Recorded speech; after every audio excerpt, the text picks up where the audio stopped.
idcwoodcraft.com. Here we are. It's another Wednesday evening doing the CNC hangout with Julianne, the real boss at IDC Woodcraft, and Liberty will be along. She's probably doing her mommy stuff, and that's just what she has to do. So, hey, folks, happy Wednesday. Time for some CNC chewing the fat. We're going to pick on your brains again about some of the things that are not like your accessories that you tend to use or your brainstorm ideas that has made your CNC journey a whole lot better. So you don't need to put anything in the comments yet. We are first going to just say some hellos, and Julianne will give you whatever updates, what's happening. And so who we got? We got W.C. Meyer from Houston. The day has finally cooled off. It's only 99 degrees now. Good for you. We've actually had a nice day. It got down in the high 60s today and low 70s. So it was really comfortable. I was gonna say, I had goosebumps driving with all the windows down in my truck going up to the new building. I was like, I knew it was chilly. This is Stacy from Tennessee, and Dennis, I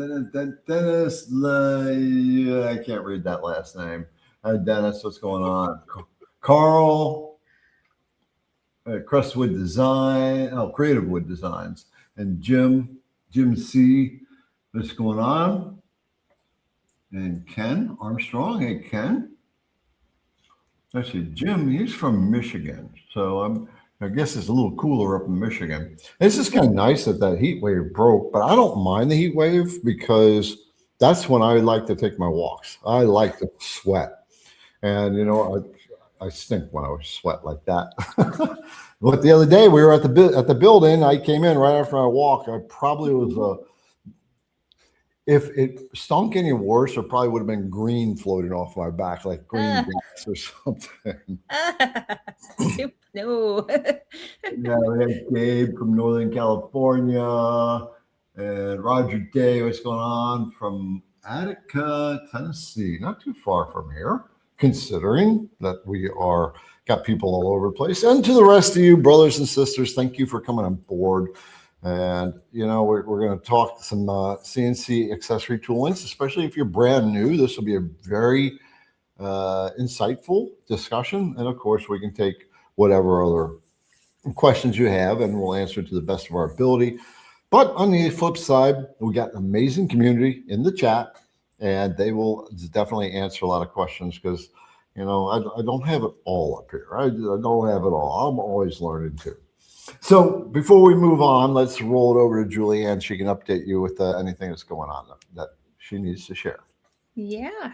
Well, I mean, it's nothing exciting, you know, that we are getting a new location, new building. I mean, that's old news for you guys. No, not really. So updates on that. We actually got the internet person out there, which is the one utility that we absolutely have to have in this building to move. So yeah, he's drawn up that work order contract type deal. We should be able to sign that and get a technician out, and then 5 to 10 days later install and hopefully be moving. Oh. So yeah, fun stuff with that. We're ready. I'm already acclimated to the fact that we have this building now. I'm ready to move. Yeah, me too. The only thing so we live in Madison, Indiana, and where the office is right now is in the historic district, and it's very artsy and lots of activities go on, and all the festivals and stuff happen down there. We'll be out of that area, and that's kind of I'll feel like I'm a stranger down there. Yeah, no, I was thinking today as I was pulling out from work, I'm looking at the fountain because we have a gorgeous old school fountain. And it's absolutely beautiful in any season really. And I'm thinking, I'm like, I'm going to have to like get off work and come back down here, walk around just so, you know, I don't miss anything. Yeah. And the Christmas lights they put around the fountain, which is right across from your office. It's beautiful. Beautiful. I know. I absolutely love that. Yeah. it's a gift of light from Christmas. And speaking of gifts, I do have something to show off that was sent to me. Oh, let's see. How do I maximize your screen? Oh No. gosh, the little person square on the video Oh, at the bottom. okay. Solo layout. There we go. We got it. Okay. Oh gosh, I'm huge. So if you guys were present, I think it was a couple weeks ago, Garrett and Liberty came up with a question like, what projects are on your list? What projects do you want to do? And apparently somebody decided to get crafty with the project that I mentioned that I wanted made. So our CNC brother, Tommy Obar, once again came through with Tommy again, huh? Yep, with something awesome. I don't know if these, yes, that will be backwards for you guys. Two of these lovely things came with instructions. And they're both flower presses. These got to be the most concise and adorable instructions I've ever heard in my life. Number one, you gently lay the pretty little flower on the lower plate. Number two, you place the top plate on top of the pretty little flower and thread the wing nuts over the bolts. And number three, you tighten the wing nuts and kill the pretty little flower. And he has a little carving. He's very upset. Oh, that's cool. So he made a big one and a small one. So the smaller one is absolutely, and oh my gosh, this wood is gorgeous. He said he hopes that it caters to my dark side, and it very much does. This is the little handheld one. So this is what it basically looks like apart.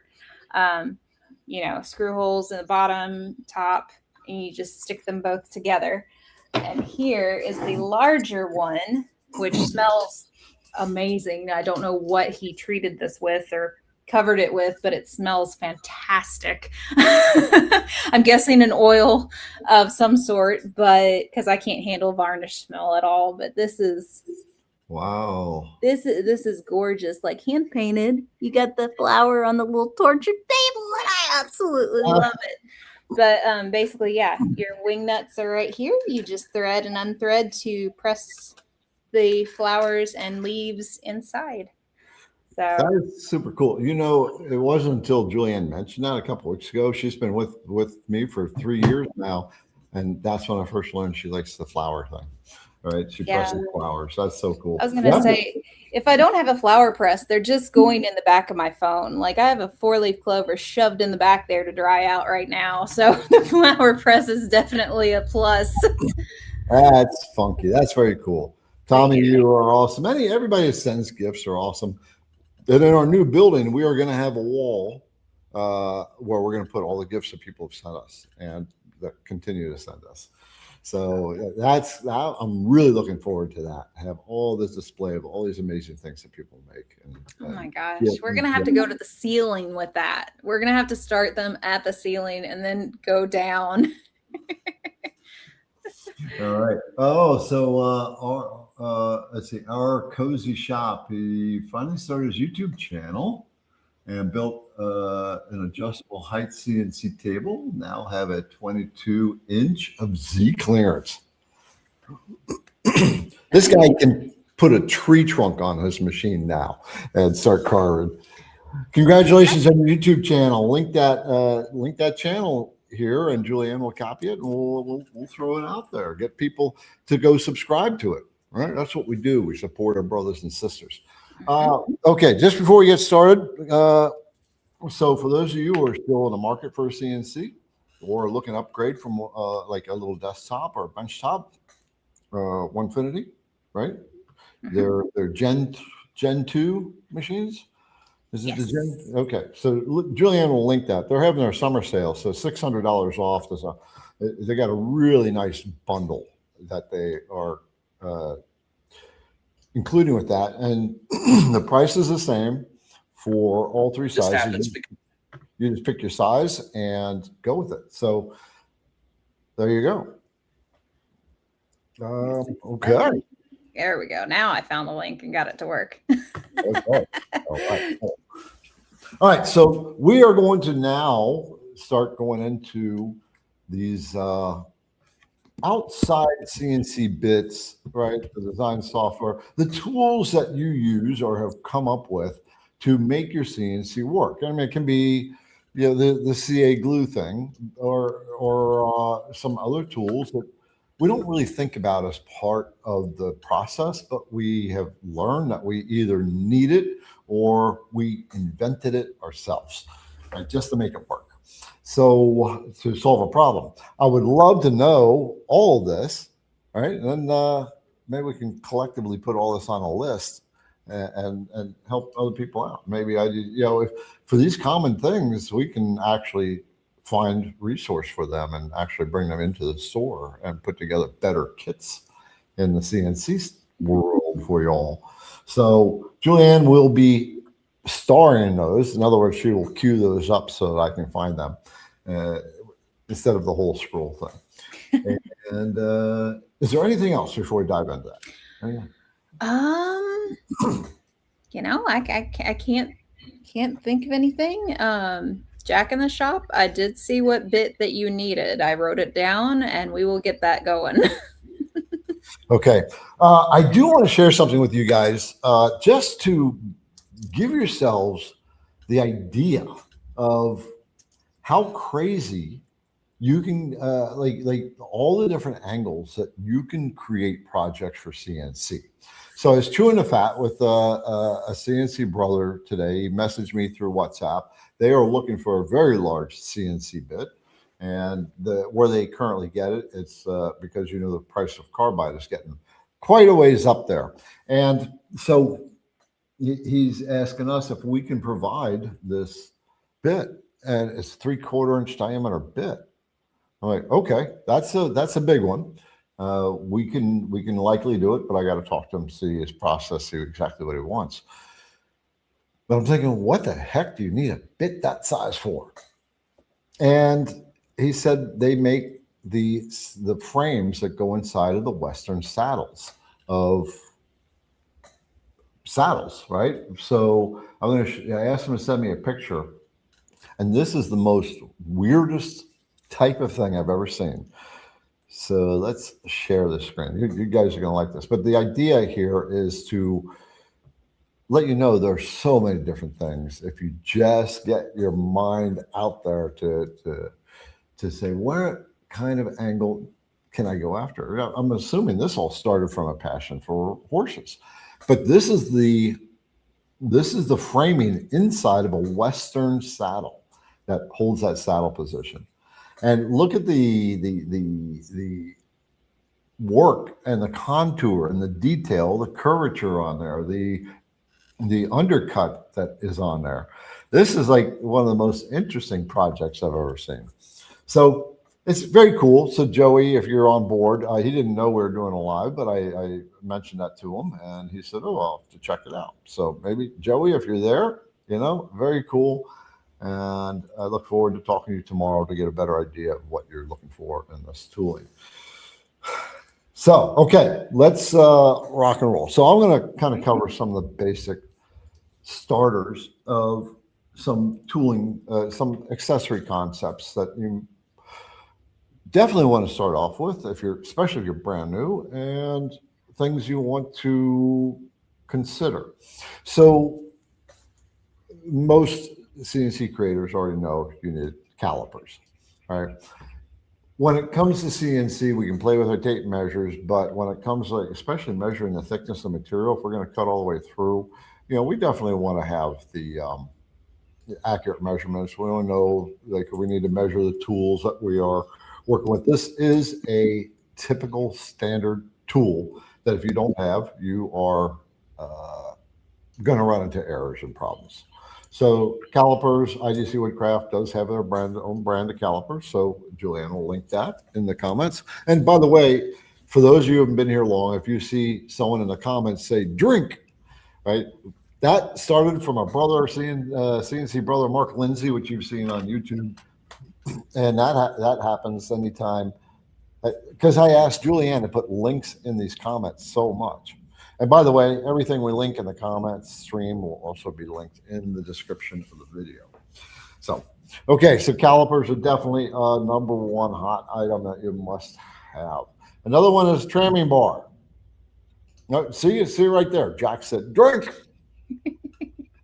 Jack in the shop is a regular. He's been with us for quite a long time. Two Towers just said that too. All right. So everybody's on board. Another one is the tramming bar. So this is really for the newest folks that are just gotten into CNC. When you put your machine together, your spindle is rarely perpendicular, like exactly perpendicular to the spoil board. So if the spindle is off like that, you can imagine what the cuts are going to look like.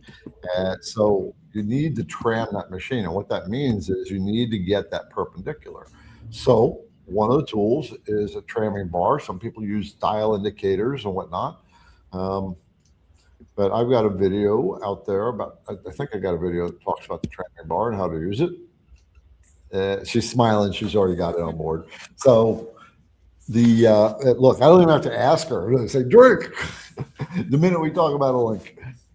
So tramming bar, tramming your CNC is a pain in the rear end. It takes quite a bit of time, but it's a necessity. You got to do it. And once done, you're good to go for quite a while. And then when you do your maintenance on your machine, then you recheck your tram. So that's another one. What else we got here? Of course, you got your clamps, right? You have to have hold down clamps. And so there's several different ways to do clamping. There's your top clamps, your hold down clamps. There's your cam clamps and your toe clamps. So toe clamps go in from the side. Cam clamps, they rotate in the lock. It's like a cam with an offset hole. And when you grab the handle and rotate, it sits on the side and you clamp it. Cam clamps require generally a side stop. So it's kind of a good idea. I don't have one on mine, but there have been many times where I wanted to do it, and I actually will probably apply this, is put a side fence on the machine that I can butt my projects up to. Actually use drill holes, exact holes, like quarter-inch diameter holes, and then use metal dowel pins that will lock that board, my fence directly in the square of the machine. So you have this kind of 90-degree angle sitting down there, and you can put that board right in the corner, and that you can go with the zero position of that. You know exactly where the zero position is if you have a homing sequence on your machine, and then you can reset that over and over and over again, and you always have that position. What else we have? Okay, so clamps, of course, for those of you that don't know, and I saw that comment go by, edge huggers, right? So they are the small clamps, the little tiny clamps that we have at IDC Woodcraft. Ever since I got in CNC, I have all these big clamps. What we got here? Edge huggers, yep. Major difference for small project hold downs. So much better, right? And we got a video, so that'll be linked as well, and you'll understand why. But I got a project actually held down right now with the edge huggers. But for those of you who don't know, most who are on board here know about the edge hugger clamp. It's it. Little tiny thing like that. Very small footprint, very low profile. This has about like 1,000 pounds of holding force. That's the average. It actually is rated for 4,000, right? For your safety margin. So for these, we have these, and the video that I have will explain that. But you have to have your clamps. There's multiple ways to clamp in your projects. There's clamps. Whether it's top clamp, toe clamp, cam clamp. There's a CA glue method. I saw that come by. And there are the vacuum table hold down. The, what's that fourth one? Oh, you can screw it down. Literally, that's the strongest way to hold your project onto your table, is to literally screw it into the spoil board. What I would do if you're going to do that is use a sub-spoil board.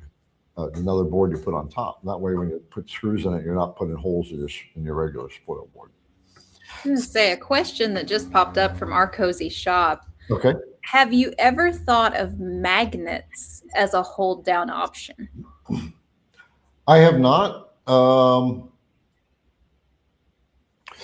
You would have to use really, you'd have to use earth magnet type or electromagnets, right? The ones that actually have power going to them. But that I can see it working. Like being an engineer, I just invented it in my head. So that would be interesting.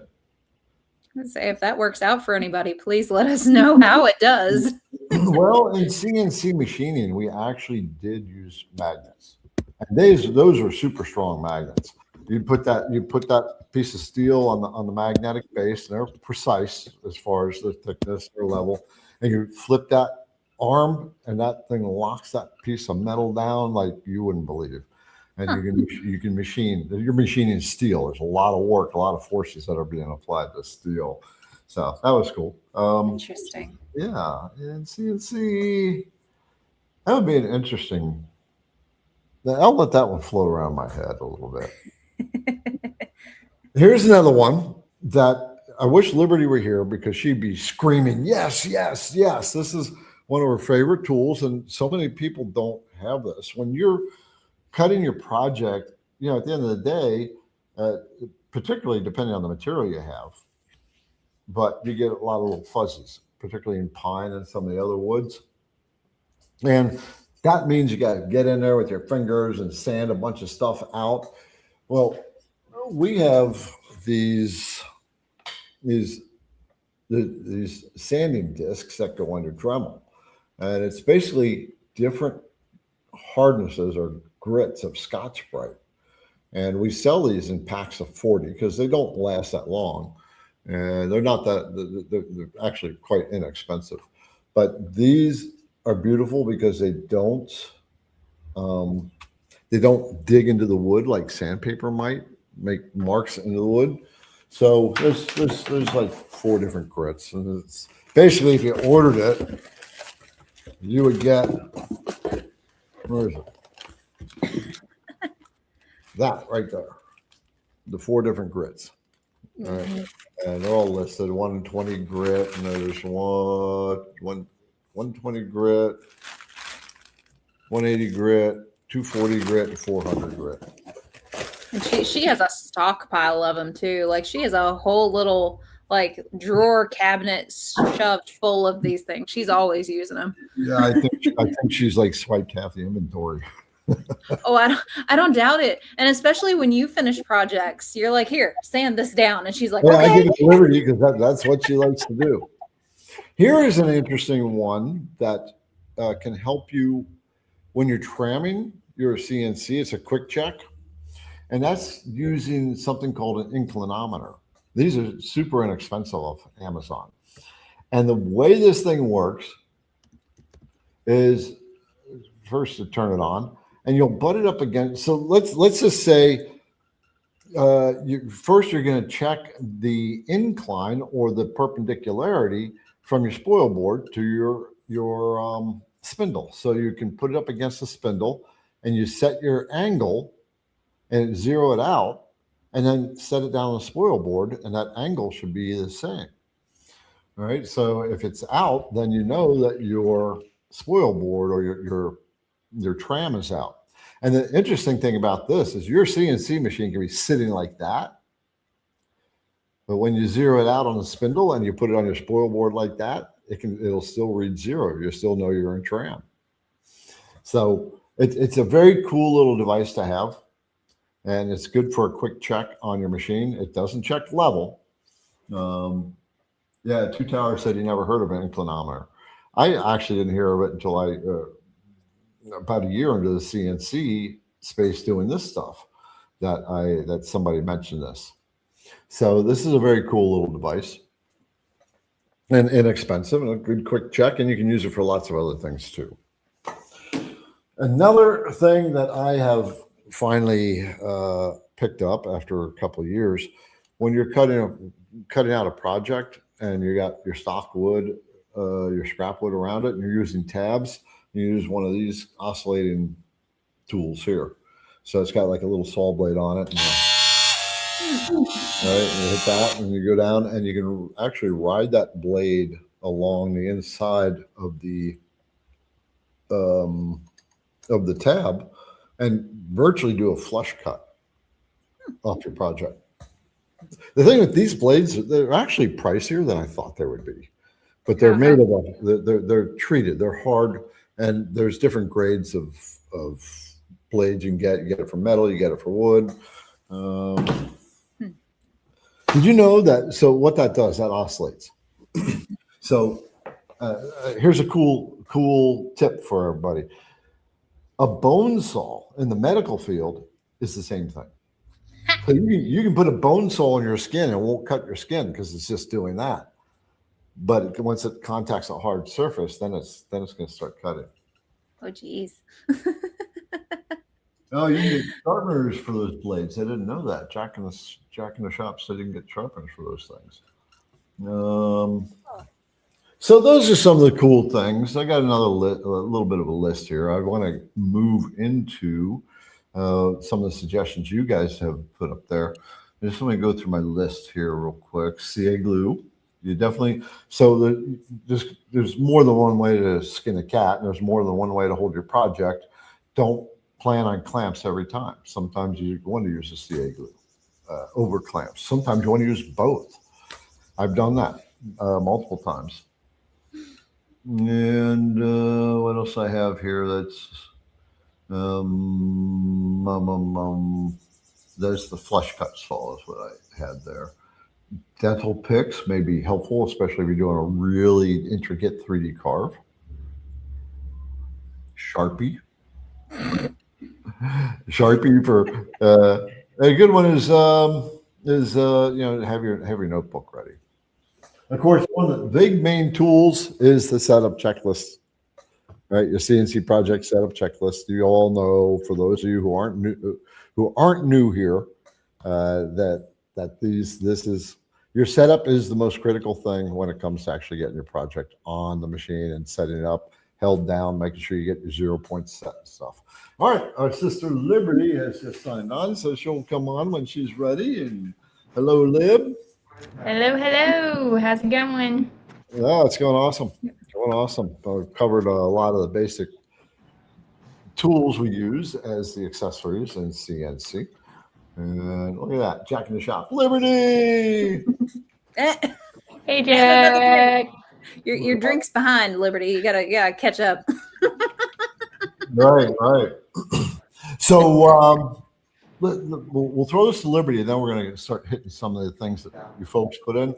So what I want you guys to do is to, for those of you who have not done it already, is to list in some of these things that you either had to invent to make your CNC journey work better, or some tools that aren't, they're accessory tools that aren't always as common.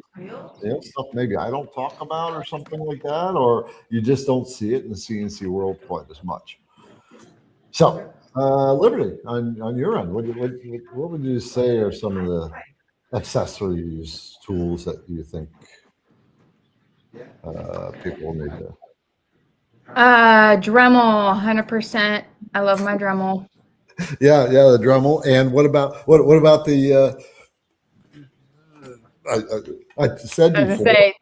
I was gonna say second would be sanding brushes for the Dremel, because that's the main thing I use them for. Yeah, when I was talking to him about this, I said, Liberty be going, yeah, you got to use that. Yes. She uses them all the time. All the time. I use them a lot too.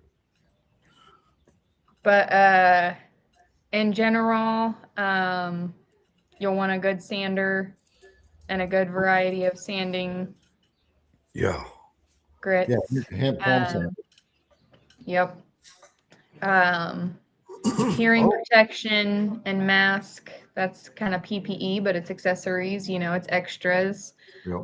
Especially when you're working with things like MDF, you want to have a mask on and good airflow, because that gets very, very dusty and can kill your lungs a lot quicker than a lot of the others. And then hearing protection, it gets loud in the shop between saws and CNCs and everything like that. I'm 25. I'm already going deaf.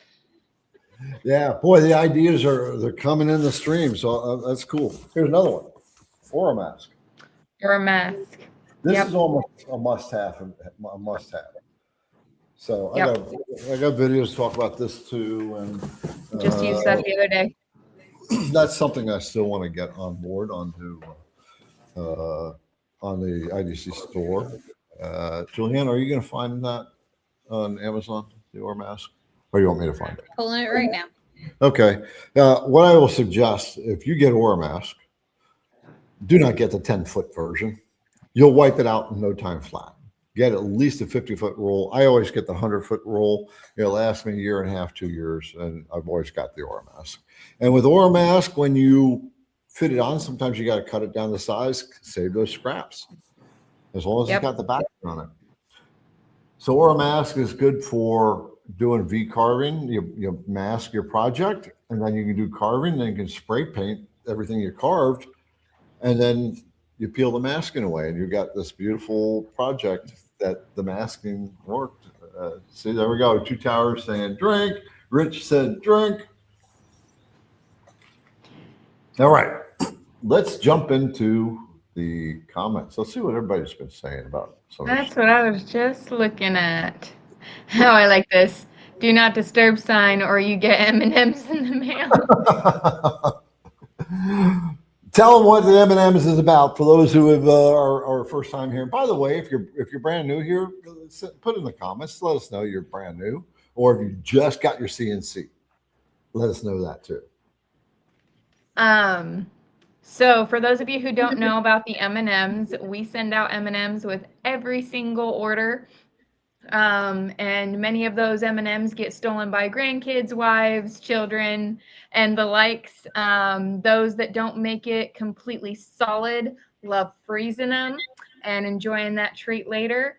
Yeah, they don't ship well in the heat. They don't ship well in the heat, but no. Smashed M&Ms taste just as good as round M&Ms. Exactly. It's a nice little chocolate bar when you're done. But it's a little thing that we do to make everybody smile when they receive their packages. So when you order your M&Ms, sometimes you get free bits, right? Yeah. It's a good distraction too for people that, you know, have the spouses. Like, just hand them an M&M package so they don't see how many bits you actually ordered. Mm-hmm. We get more comments about people who their kids, their wives will steal their package to get the M&Ms out of. Right, that's how much the whole family knows about that. Bob, oh, I just missed it. Oh, there it is. He just got his CNC about a month ago, having so much fun. Congratulations, Bob. Yes. All right, let's roll on. All right. See. Rolling chair is mandatory. Yeah, I would definitely say a comfortable chair. I actually have one of those chairs that you can crisscross applesauce. You can put your knees up. You can spin it around. You can sit backwards with your knees up. Like, it has like this little thing attached to it that spins all around it. I would definitely second a good seat. You're going to be spending a lot of time designing. Yep, and I'm going to agree with the rolling chair, right? The rolling swivel chair, right? Because that machine can run for a long time, and you're just like, what are we going to do now, right? So yeah, that's actually a good point. I'm going to pop this one in because Troy's put it in about 3 different times. Right, Garrett, can you show us the 4 ways you can use the digital calipers to measure with? Sure. All right, expand my screen. Okay, all right. So there are 4 ways to measure with digital calipers. And let's just grab something here. Grab a microphone. So the first and main way is, first of all, when you get your calipers and you have them, the first thing you want to do is zero them out, right? So and you also want to clean the blades. So let me find here's how I've always cleaned blades. This is how we've cleaned blades when I was a CNC metal journeyman machinist professionally. Is you'll take paper and you just lightly clamp the paper and then just slide that paper out, and that will get rid of any debris. And then that gives you opportunity to zero it out. So right now it says, so now I clean it with the paper. Now I just use the thumb wheel to push it up against the, I forget the names of these different parts of the calipers, but we're going to zero it out. So you got a zero out button, not power off. zero out. There we go. And also you can set it between metrics and inches. So I use both. So the first measurement method is, of course, between the blades here. And when you're measuring with calipers, you don't clamp. Don't put force on. The precision measuring tools are there to touch down, make sure you're sitting like flat on it on the project. You're not like cockeyed, right? And you just come in, you do your measurement. It's often when you're doing wood and you want to check the thickness of your wood, you want to check in multiple places, especially if you got your material from Lowe's or something. It's already pre-milled. I have seen it where it is varied by like a 0.1 of an inch, or sorry, I don't know, some ridiculous numbers. It's like a 0.05. It's pretty ridiculous, pretty extreme. And the reason we want to know that is because you will want to surface a project that's out like that far, especially if you're doing fine detail V carving, because that will definitely cause a problem. Okay, number 2 is your depth gauge. That's what this bar is that slides out the bottom here. So the depth gauge at the 0 point is when you've closed this down, that depth part is flush with the bottom of the calipers. So what you'll do is you'll hold your calipers perpendicular to whatever surface, and you can go down and measure the depth of a hole. So what I've done is now you can see, I'm out of focus with it, but you can see that rod is now coming down and it's now touching down. And the big thing with this is making sure that you are like parallel. You're following the line of the hole. You don't want to hold it like that.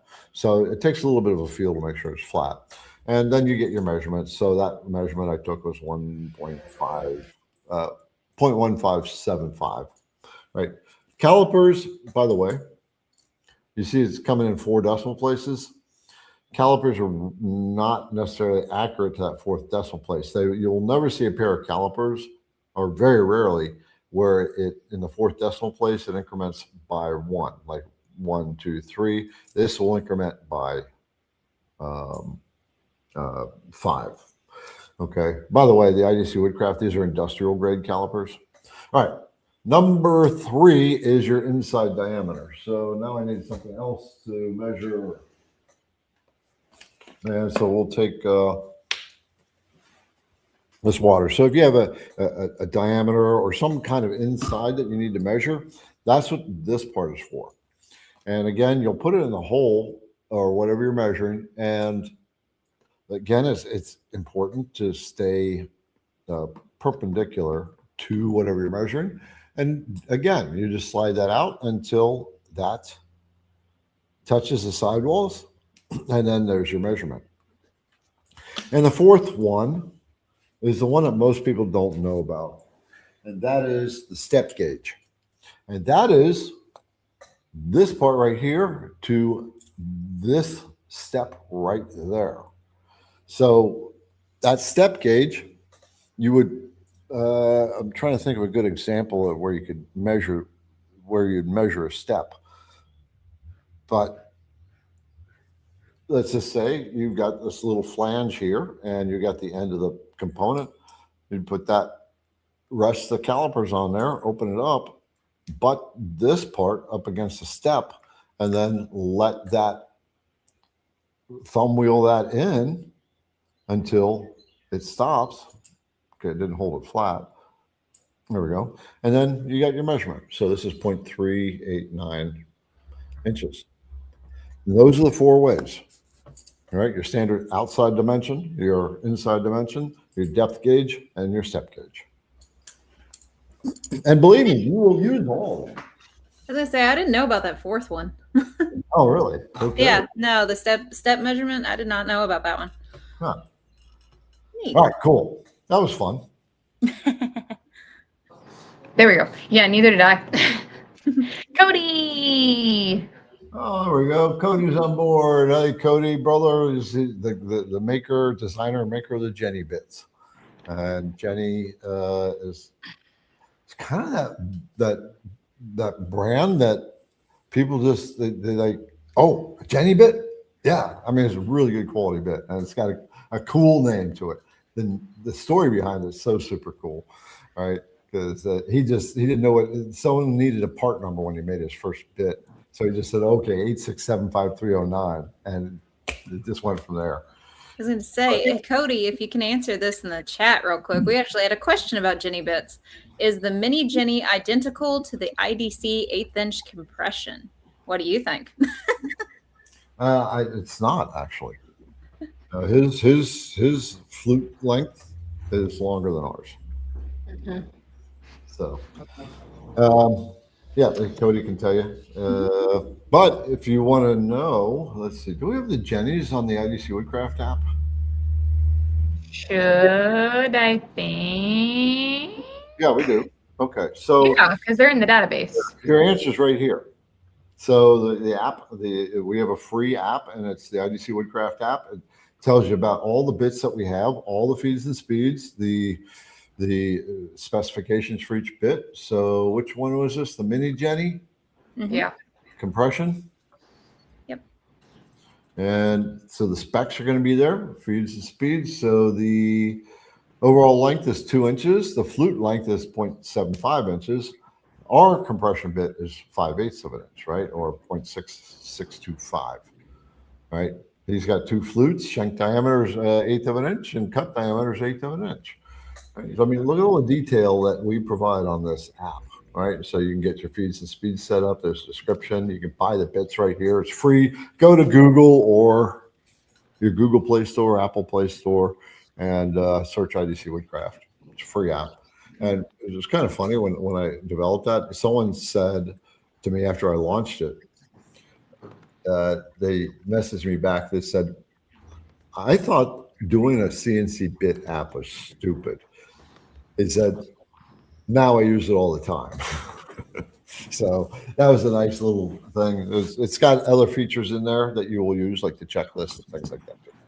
So just definitely get that. Okay, use a bit chucking guide sticker every time. Oh, that's from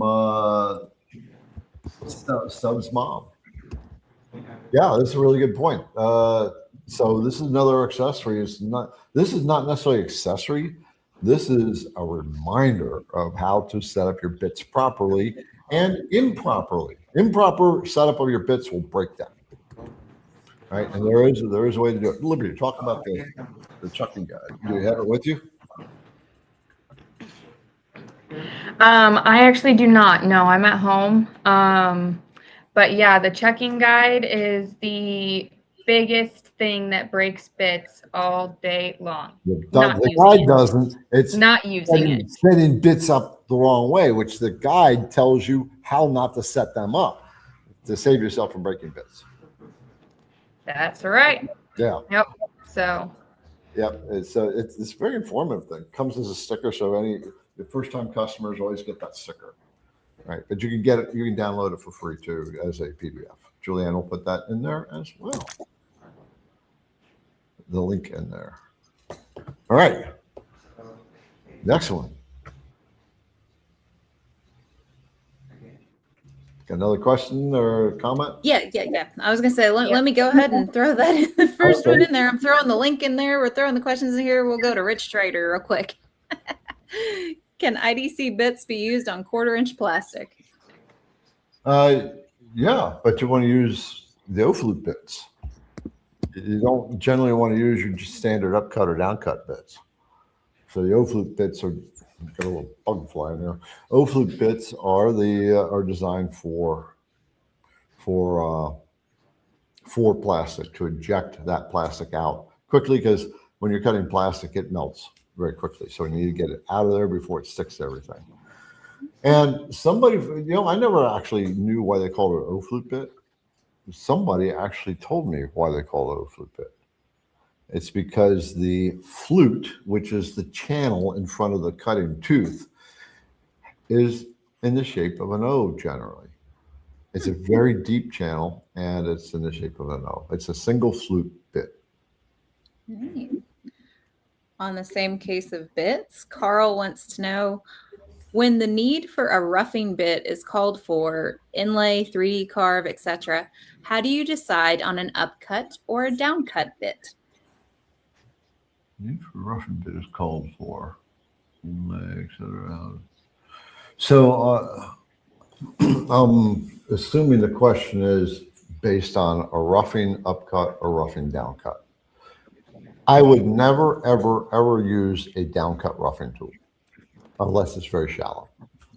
Right, you're working a lot of material. You will never in the CNC machining world, and when I was professional machinist, we use roughing tools all the time.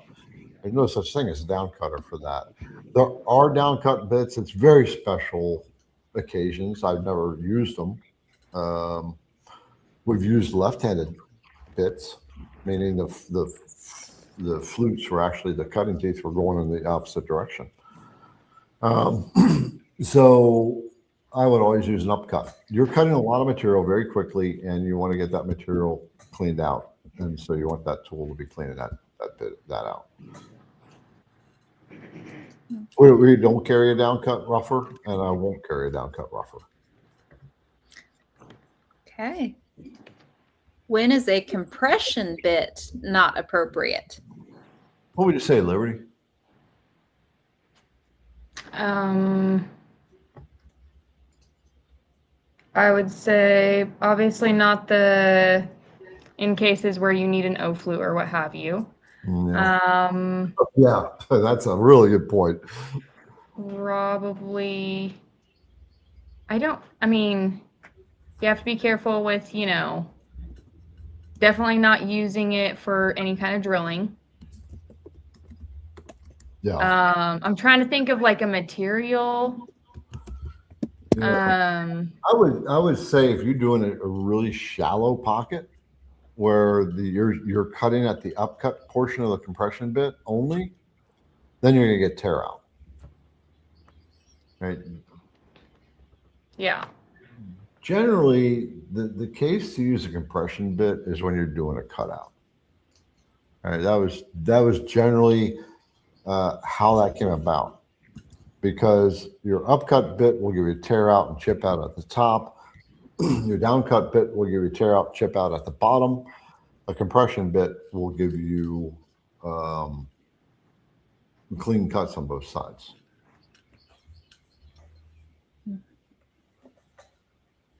All right. All righty.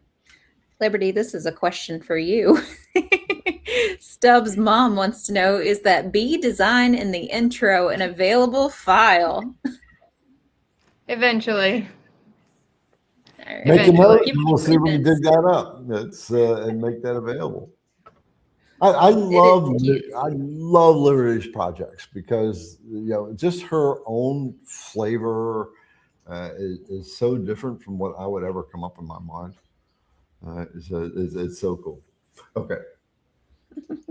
Cool. All right. So Garrett, Douglas wants to know, when using the phone app for bits, maple is not listed. Should I use the oak or walnut for speeds and feeds? Okay. So I didn't know we didn't have maple listed. So what we did is we took common wood, and we probably need to add maple to that because it is used fairly commonly. And then we took the Jenga scales for each of these materials, and we calculated based on that with feeds and speeds. So we came up with our core feeds and speeds, and then we tried a couple different materials, and then we calculate based on Jenga scale. So what I would do is find a comparable wood as far as that scale, and use those feeds and speeds. All right, so I'm just going to buzz through some of these useful tools that people have said. You guys, Garrett and Liberty, rate yes or no. Give them a thumbs up. All right, so Robert popped in really early. The wife had plans. He said a tape measure that he uses every time. I know a couple people are mirroring that. Yeah. Yeah, I have my tape measures clipped right on my CNC. This gets handled all the time as well, because when I'm working with my material, I got to know what size the material is as far as the width and the depth. It's the calipers for the thickness that I always use. Never use this for thickness. And say, when do you guys use the angle measurement tool as opposed to just a normal tape measure? Is that like preference, or do you like the square or like the angle thingy? Either or. The little triangle one or the So oh, are you talking for about me, speed yeah. square? Okay. For me, I only use the tape measure to get the measurement. If that makes sense. And then everything else, any kind of drawing that happens is done with the speed square or the other one. Okay. Just so that way, because like with the one, you can butt it up against the side and you know you're getting a flat line. With the other one, you can like line it up, things like that. Okay. Yeah, I rarely use a speed square for my CNC. Is that's personal preference, right? Well, yeah. Well, this is part of it, right? This is part of what we're talking about. Is not everybody has the same technique to get there. There are things that you have to do that we all have to follow, but we each have, you're still going to skin the cat. There's just different ways you skin the cat, right? At the end of the day, the cat's skinned. Let's see. Let's not stop talking about cats and speeds. It's getting a little vicious here. Let's move on to the painter's tape and CA glue. Yep. Liberty, you're a big user of the CA glue technique. I use it a lot. I'll focus on the CA glue when I need the entire surface available to me. Otherwise, I'm using clamps like the edge huggers. I'm kind of curious. This is a side note. So first of all, the edge huggers. So when I started in CNC, we had everybody's got all these big clamps, and I've run into clamps, and I'm sure a lot of people run into clamps. And I was looking for a good clamp, and for 4 years, I couldn't find what was drifting around in here, which I couldn't quite picture. And then we got contacted by ToolQuest. And so I said, Liberty, I saw this video. Let's go. They're going to come and they're going to demonstrate this. I want you to come up because Liberty's one of the people you see here. These people own this company. They own what they're doing, right? And I value their input tremendously. And after they showed us those clamps, it was like, for me, it was like, this is exactly what I was looking for. Exactly. And Liberty must have lost her internet. She said she was having connection issues. Okay. So. Anyway, so it's like I don't use any of my other clamps. I want to throw them in the garbage, but I keep them for video reference if I'm going to be talking about things in that way or so. Okay. All right. Ken Armstrong said coffee is the main accessory for CNC work. That's exactly right. I wanted to make a note of that. So we actually that was mentioned before. We talked about it in the office. IDC Woodcraft coffee. There are companies out there that actually white label, right? And they make their stuff. And I want to get coffee. IDC Woodcraft coffee. All right. So what would we call the beast, right? Would be your high octane coffee, right? So I don't know. What do y'all think? Should IDC Woodcraft come out with coffee? It would be drop shipped, right? But it'd be never drink coffee. Okay, so for Prescott, it'd have to be tea or IDC Woodcraft water or something like that. Coffee, CNC, repeat. So yeah, I definitely have exercised that, and I don't think it's actually a big deal to have that done. That would be neat. We could all do a different blend. Yeah. All right. DP says the most essential item is the firewood bin. Screw it up and in it goes. Yep. I got firewood. Now we're going to be at the new building. We can actually create a firewood bin. Can we actually do a fire pit? Yeah. No, I'm do something. We'll see what we can do. Fire. All right, cool. Oh, here's another one. Beer. IDC Woodcraft beer. Oh gosh. There we go. IDC Woodcraft is now instituting their own distillery. We're gonna have it on site. Yeah. Yeah. And Darren says he thinks Liberty needs coffee. She does look like she's out of it. She's been busy. She's got a full packed schedule, you guys. Yeah, for those who don't know, which is nobody, because I've told nobody, my wedding is in less than a week and a half. Yeah. So Liberty's getting married, folks. I am grinding my life away, crafting and planning, and my eyeballs burn so bad right now. She's been burning the candle at both ends and also doing other things with said candle. Yeah, the lady just said, "What? What? Liberty's getting married?" I knew that was going to happen. I Yeah. don't know what effects I can put on screen for this. Yeah. A Pokemon themed wedding. Oh, that's gonna be cool. There you go, y'all. If you ever feel like sending her a wedding a gift or make something for her, this is the time to do it. You might as well tell them what is your partner's name? Raul. How do you spell it? And R-A-U, sorry. R-A-U-L. R-A-U. And George, this is my second marriage, so I think I've got it down, hopefully. I've observed Liberty through some challenging times, and I can say that she has approached us in a very smart way.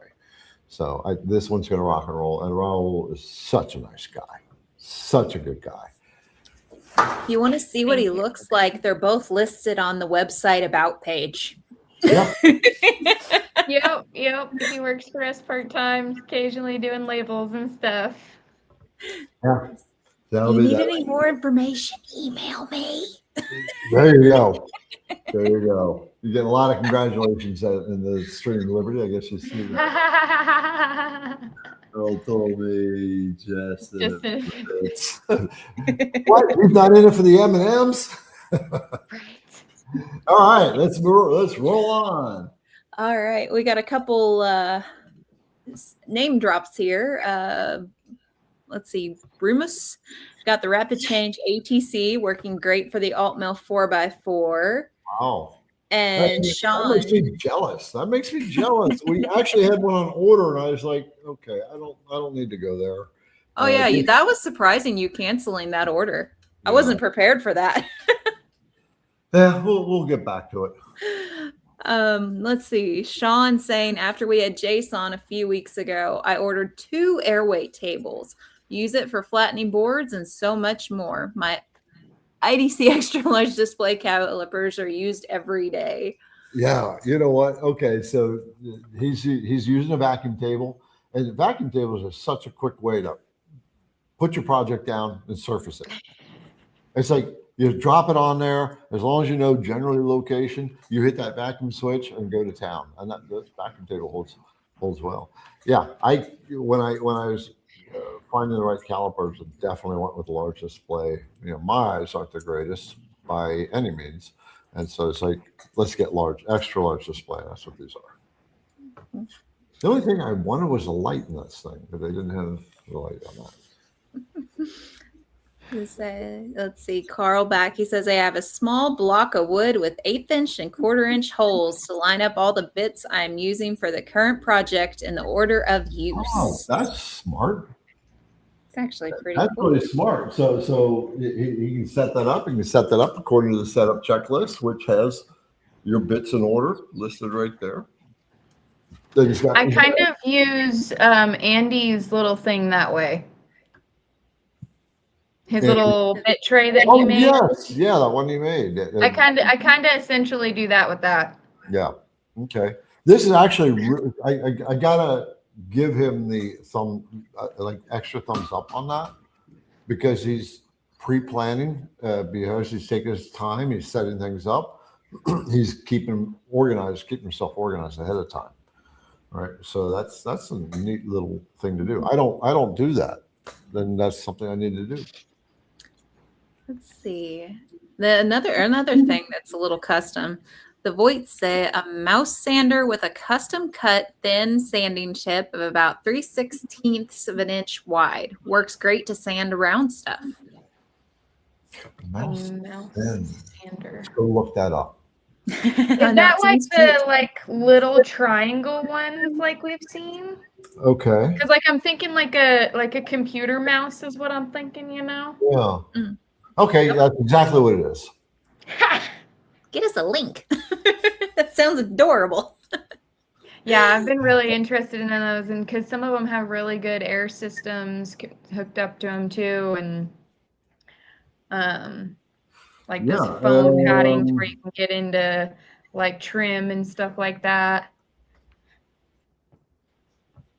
Yeah. Cool. So, folks, what brand mouse sander? For those of you that use it, let me know, and I'll grab a link for it, and I'll throw it in there. What's a sanding stick? My grandson is here. What's that? A sanding stick? It's Sanding. the first thing that pops in my head is a file, or That's what I'm wrapping the sandpaper around, taping it to the little thing. Like the closest thing I can think of is like a file, which would make sense, but I don't know. I was going to say, we need an explanation here. Like an emery board, Rich says. A stick with sandpaper glued to it. Okay. Yeah. So like the emery board, like nail file things, but like they have ones for. Okay, that makes sense. They're softer though. I think, aren't they? Like have kind of. They're like almost spongy, but like not, and that's most of those get up to like the 1,000 grits too. How long does sanding sticks last though? Like, are they pretty disposable? That's a great question, because I feel like especially with the higher grits, you're gonna go through them a lot faster. Yeah, like I figure you'd be throwing those out, or else like having to rewrap manually or something. Sanding sticks. I'm looking that up because I've not used them. What is that? Okay. Yeah, they're just little sticks. Interesting. Another thing we should probably get on the store. Yeah, that'd be easy. Yeah. We're learning all sorts of things tonight. Did we get the brand of that mouse, or the mouse sander that people like? There's a couple brands being thrown out here. One of them said, let's see, hold on, let me get back to it. I know we have the paperwork from at least one, if not two different ones that we've met at different thingies. Okay. We need to get more. Next time I'll have to get them to give us the samples.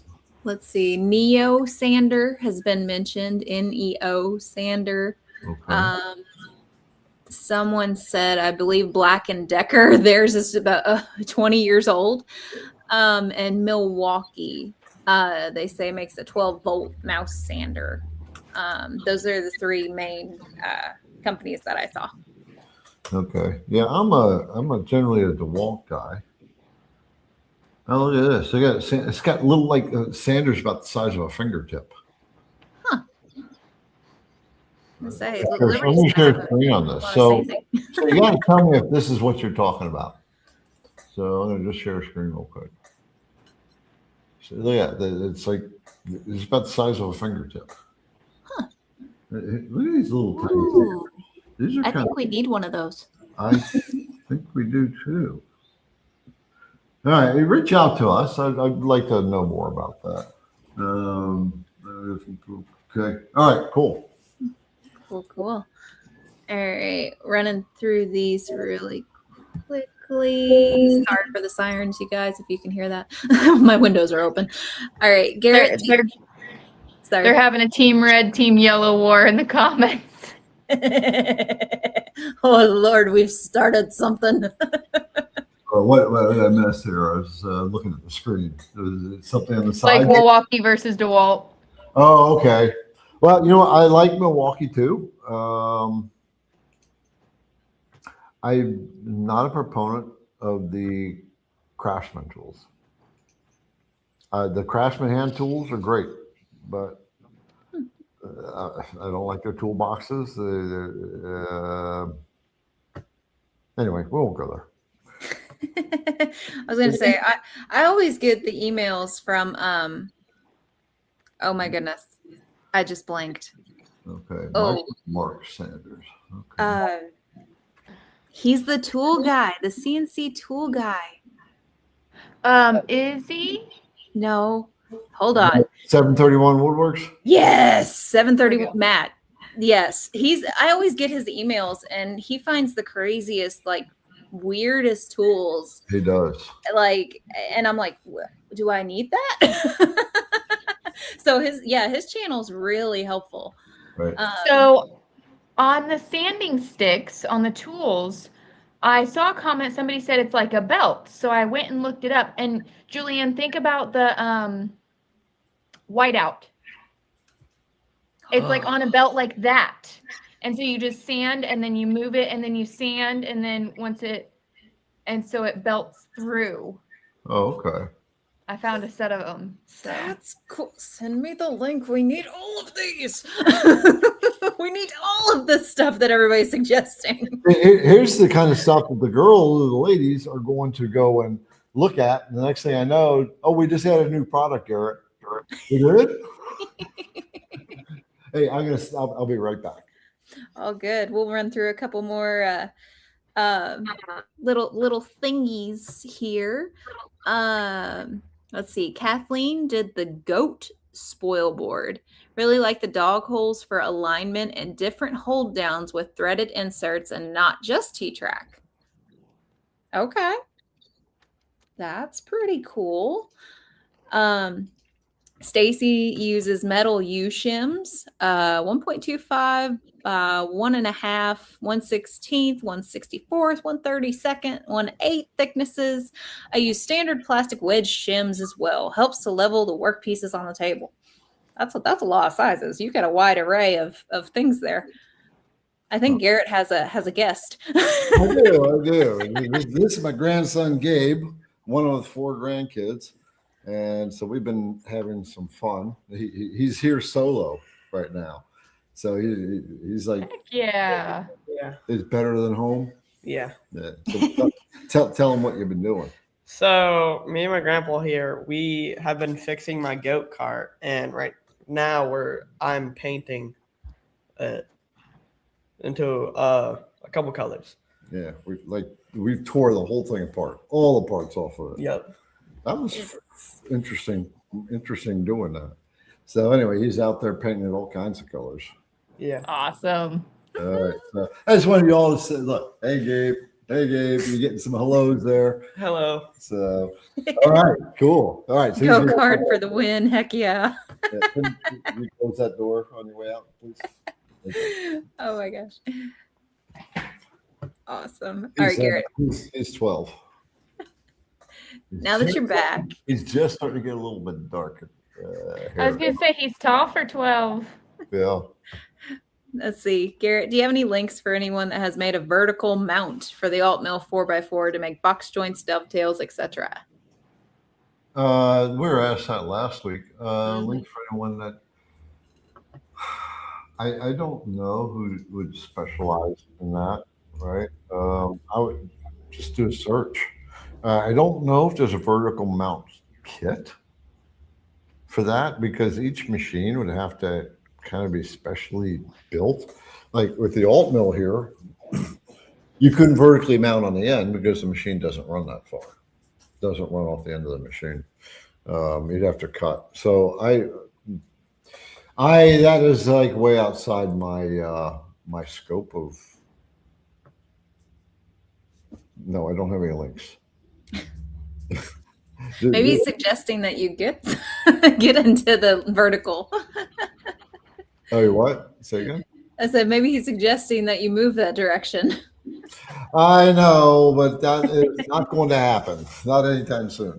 I've got 2 machines I got to put together. One of them we're waiting on, right? we got the Onefinity. We're in the shop, so Onefinity. We got one from them. We've partnered up with them, right? And then the MK3, we're getting that, and then other companies that we choose to partner up with. So those consumers, it's even like Carveco software. They want me to learn the software, and as you know, it actually takes quite a while to learn the software. And that's like starting way over. I would rather bring someone into IDC Woodcraft or work with them to create content to actually train and shoot video on something like Carveco instead of me having to learn something entirely new. Yep. But there is Hamilton. Yeah. Right. Yep. We're all just like Hamilton. All right, going to just pop these couple. I'm going to answer this question from George. He said, "Am I moving away from alt mill as the Bane machine?" So, George, as a business, there's a lot of CNC creators, and a lot of CNC creators choose the different machines. Right? They'll get the alt mill, they'll get the Onefinity, they'll get the Shapeoko, they'll get the Millwright, they'll get the gargantuan, industrial level things. They'll get the desktops, and so I just 2 years ago, I'm like, I am being too narrow as a business by saying just this one, because there are other good pieces of equipment out there, right? And IDC Woodcraft, I do not want it to. Where I'm going with IDC Woodcraft, that's a bad business decision to do that, right? I am building relationships, and we are building relationships. I can't take all the credit. Liberty is doing a lot of relationship building. Julianne does a lot of relationship building, and it's prudent to broaden our horizons as long as these companies are within our company values. And we've got some pretty stringent company values, by the way.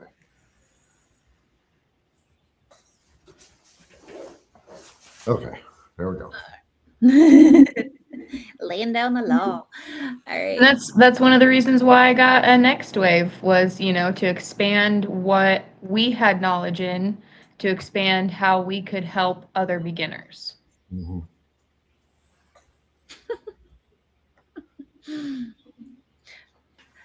Just reading some of the comments there. Yeah. One. Well, Garrett, you got Vectric down like a pro. I actually don't. Right? When you set me up next to Kyle Ely at Learn Your CNC, I'm like a kindergartner.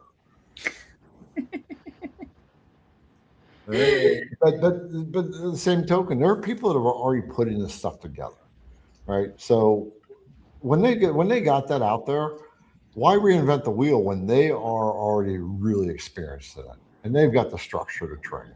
So as long as they line up with the company values, we partner up with them,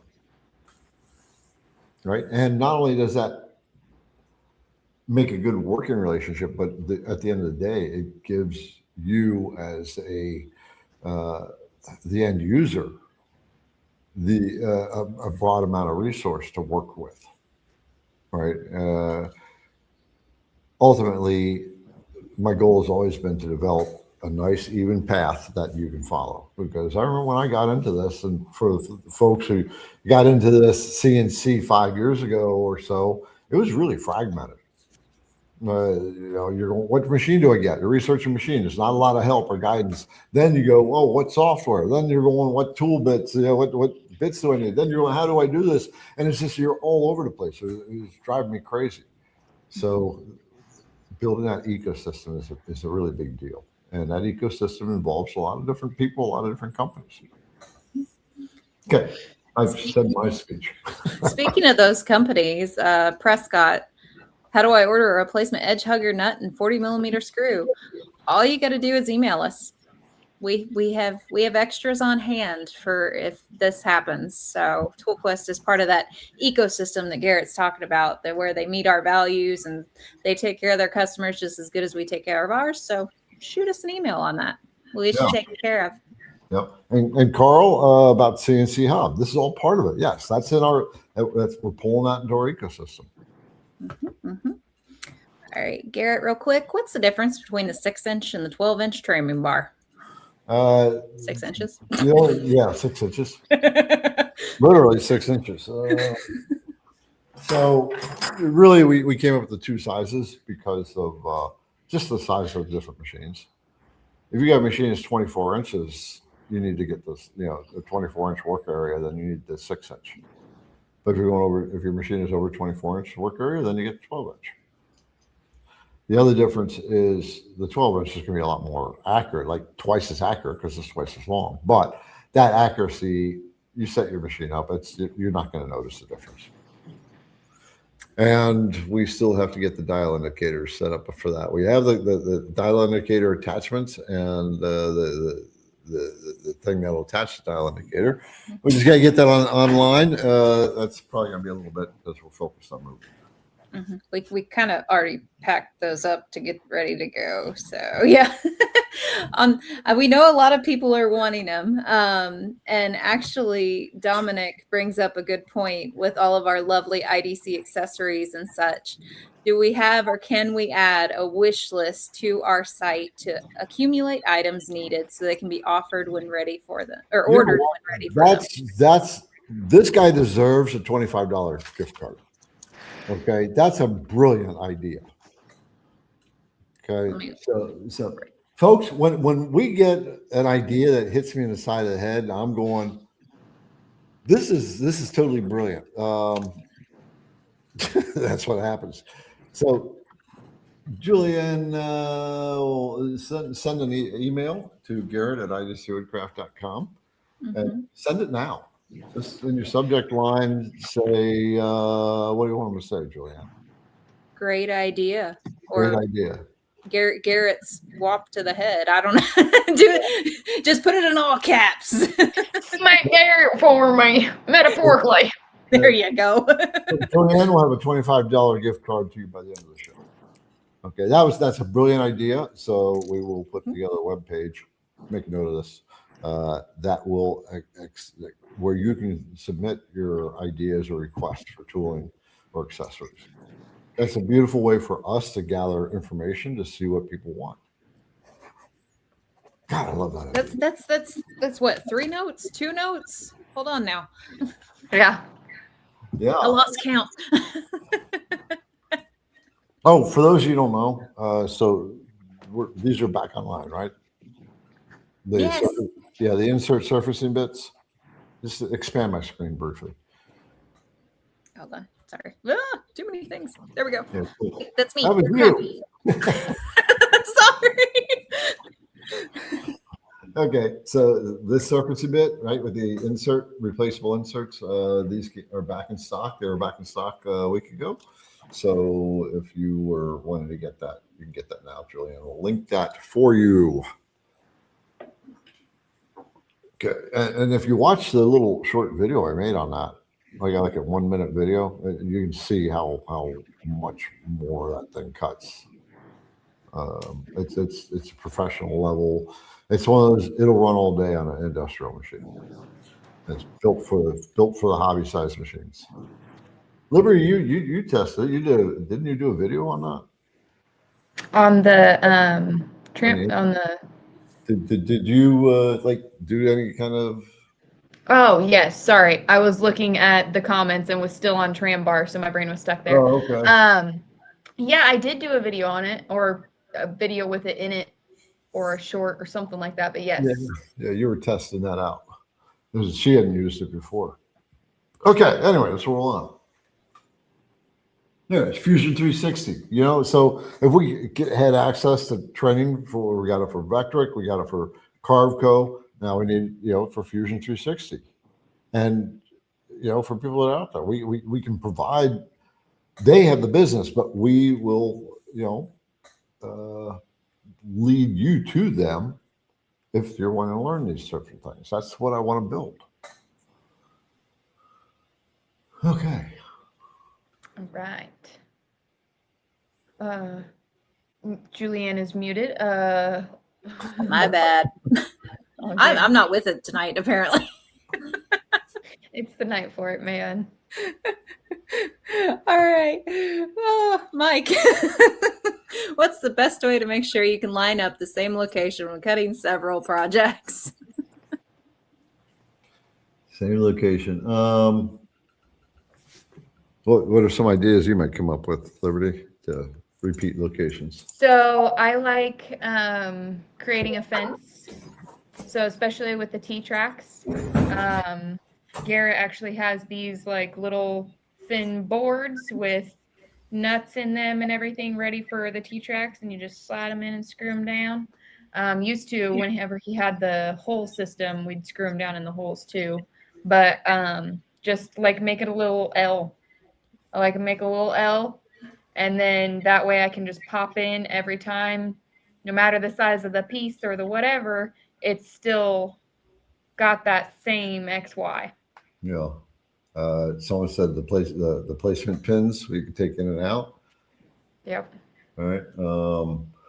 Me on my machine, I have grids literally cut right in my spoil board, so I can line up to the grid point. If I need exact repeat, then the grids won't do. I mean, I can line it up pretty darn close, but. So fun, like it really only works if you have like a secondary spoil board, just because the distance. But I need to put grids on mine, but I need to figure out how I'm gonna do that with how my spoil board's different. So sometimes to fence things in, I use my big orange speed square or whatever. And I use the edge huggers, and I clamp it down like it's my fence. Oh, really? Okay. Yeah. That's kind of a cool idea. There's actually screws short enough to be able to do that. Exactly, because my spoil board sits like 3/4 of an inch above my T-tracks. So I just use the second to smallest, I think, ones on the in the set for the T-track or T-nuts. And yeah, I use those to hold it down so I can have a repeatable point. All right. Good idea. We also need to get light burn and find someone who's trains in light burn too, like has a course set up for that. Just thinking that just hit me. Got a lot of Yeah. things to add to the plate. Yeah, and folks, we're not doing a giveaway tonight. We're not doing a giveaway until we're done with our move. It's just too much going on. So it's a lot. All right. That's what I was just thinking, Jack. Yeah, Jack's pretty killer at light burn. I think he more so means having somebody in-house that, is a part of it. But yeah, Jack is I say Jack or Black Shack is your go-to laser people at this point. Yeah. Jack in the shop. That's what she was talking about, the person in the thing. Jack is like the laser god. I would love to have him under our roof. I mean, he does some work for us, right? If we can find people that can do that and we need something done, then we'll contract with them to make some stuff for us. Very true. I can't believe it's we've been on for an hour and a half already. I can't believe that. Yep. Well, I was going to say, you want to try to knock out these last couple questions rapid fire? That's him. Let's do it. All right. Mike wants to know what we think about noise canceling headphones. Oh, by all means. Yeah. All right. By all means. It's much better listening to your stories or your music or your audiobook than just listening to that machine, even through making sure you always have an eye on the machine. Yeah. Can't be a bad thing. Yeah. Right. So folks, I actually have my noise canceling Bluetooth headphones. So I'll listen to an audiobook or I'll listen to some YouTube video or something like that. Okay. Yep. I think Derek may have seen his answer in the chat because everybody was mentioning jigs, but He wants to know if you use them for a consistent product like with the laser.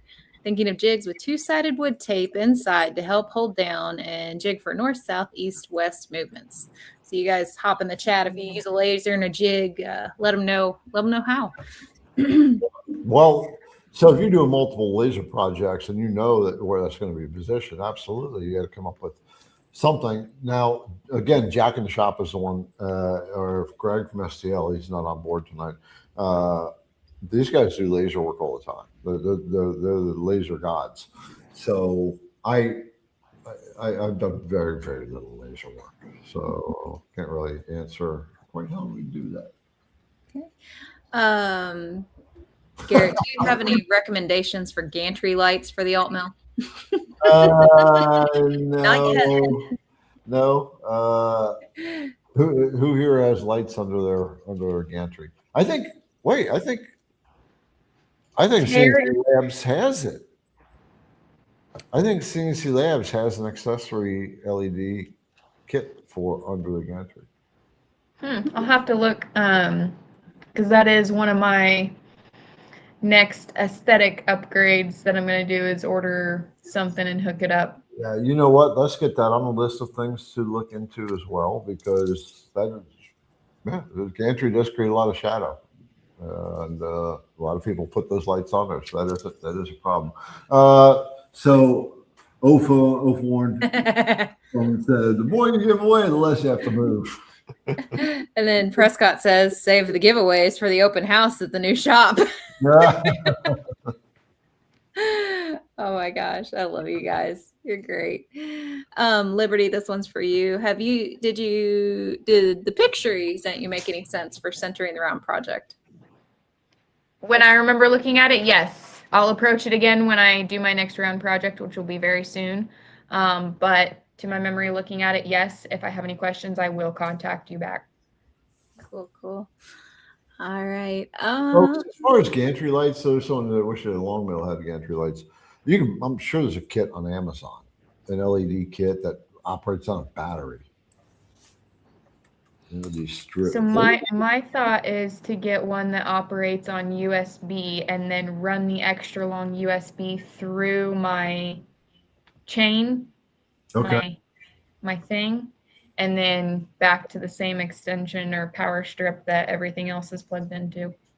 Yeah. That's what Terry and I have talked quite a bit about. Okay. Yeah, look up LED strip lights. Right, so they come in flat. Actually, at Grody, the company in town, they make those. When I worked at Grody as an engineer, I worked in the area where they made them. I was engineering the whole process. That was interesting. Okay. Mark's asking if we can talk about the tile tool on V-Carve. He hasn't tried to use it yet, but he's wanting a video reference for tile. See how often this comes up? It comes up all the time. So my friend, we talked about this like a few weeks ago, 2 or 3 weeks ago. It's like, what are you afraid of most to take yourself to the next level? And I had to admit is doing tiling. And it's one of those things, once I get into it, I'll just figure it out and do a video. Mark Lindsay. He's got a couple of videos on it. So I'm throwing that link in the chat now. Okay. And I'll be trying it out hopefully soon after we move and get settled. I just don't want to start something that big right before all this, because we're still up in the air of like which days we're moving and stuff like that. So yeah. So trying to keep things simple. Okay. Mike says CNC Labs does have an LED kit on the website. So we'll find that link and we'll put it in here, and it'll be in the description of the video. Okay. All right. Fumber? P. Humbert? I'm not sure which.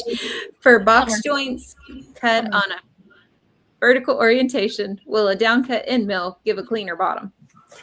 So downcut end mill will give you a rougher bottom than what your upcuts would. This would be a case for a compression bit, possibly. If you're doing vertical, you're cutting, you may have some chip out or tear out at the very bottom. But the downcut bit does not have a bottom cutter on it. You'll notice if you look close between the flutes, it kind of looks like that. They can't put a bottom cutting blade on it by the nature of the bit. All right. I saved this suggestion because I think we need one for the shop. Laser 31415 says a handheld rechargeable turbo air blower, so much easier than an air compressor or cans of store-bought air. Yes. Yeah. So I just mentioned to Julianne the other day, I said one of the tool upgrades I want to get when we move is I know we'll probably need a bigger air compressor for other things, but I would like a tiny air compressor dedicated to just blowing air. Like I want one that I can just know that I can always blow air with it, that it's not hooked up to nothing, things like that. Because I go through so many cans of compressed air. Like I don't want to calculate how much we spend on compressed air. I didn't know that. I didn't know that. I would have had one ordered for you. Yeah, what he's talking about here is like the handheld blower. We got one now. I got it up at the shop. I bought one for you. Yep. But yeah, so yeah, we'll get Liberty a little compressor. Yeah. All right. Our last two questions coming up. Kimberly wants to know if anybody used their Invisalign ultrasonic cleaner to clean their CNC bits. That's a choice and an interesting reuse. Yeah. I was gonna say I've heard of other ultrasonic cleaners, so I mean reuse, reduce, recycle. Why not? There's no reason that wouldn't work. So she's talking about the little dental ultrasonic cleaner that comes with the Invisalign thing. Oh. So that's a cool reuse for it. And Ed Cameron wants to know, will automobile front end alignment shims work for tramming? So I don't know what the alignment shims are, but probably I'm assuming they're different thicknesses of sheet steel. Right. So you can get 1,000 thick or 5,000 thick or whatever. Absolutely. That's actually, I generally use paper when I'm shimming, like regular notebook paper. But yeah, totally. Just don't use plastic shims. All right. That's all the ones that I could star, all the ones that I moved through. There were many, many other tool suggestions, really good ones too, you guys. Yeah. If you're watching this video after the fact, I hope you paid attention to the live chat and all that stuff running through, because there were a bunch that we actually did not get to pull in. Yeah, is there a way that we can get the transcript, but is there a way we can get this, what was in the chat, and get a transcript of that? Do you know if we can? I'm not sure. I know it plays on the replay, but that would be something I have to look into. Yeah, as it plays on the replay. Yeah, well, so it'd be good if we can just download it in bulk, right? We'll And see. Pull a list from it, type of thing. We'll look into it for sure. Because there's lots of good information here, and it's so folks, this is really, really insightful for us too as a business, because this helps us see what the market need is, that we're the needs we're missing, because that's part of what I want to do. I want to create that full ecosystem. So thank you. Sounds like a drink request in there. So. All right, well, folks, we are at the end of the evening, and again, thank you for spending another Wednesday with us. And we don't have any special guests next week, do we? Nope. Liberty will be out preparing for that big day. So right now you're stuck with me, Garrett. Well, maybe we can drag Jack in the Shop in, or Mark Lindsay or somebody. Just get some Kate or someone. Get some fresh meat on board. You see, guys, he doesn't want to just be stuck with me. He can't handle it. Right, it's too much during the day. Right. All right, folks. We're Thank you all so much. Have a good night. Yep. We'll see you later.